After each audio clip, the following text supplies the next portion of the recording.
Hello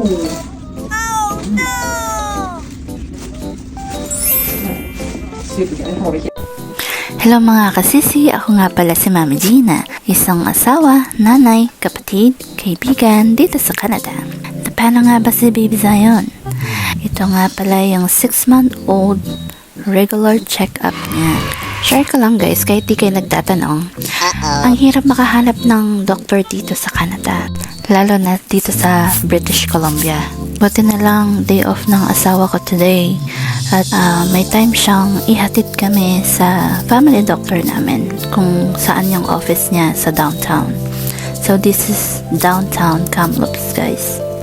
O diba, ang dami ko na nachika sa inyo bago kami makarating. At ayan na nga, papasok na kami sa clinic. Dito guys, ang babait ng mga tao dito. By appointment nga pala ang check-ups dito. Very organized nila. Yung voice over ko na lang yung hindi organized dahil first time ko ito mga kaibigan. O diba, napaka-hands-on ng asawa ko. Kunwari lang yan. Char! Joke lang, mabait talaga asawa ko. Ako lang hindi. At syempre, giggle time! So dito ay na-assess na si baby kung lumalaki na siya ng tama sa edad niya. May mini-interview din kung magkasakit siya habang wala siya sa clinic. Sa awa naman ng Diyos, all is well. Kaya uuwi na kami.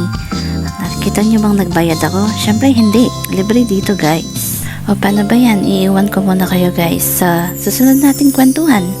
Bye!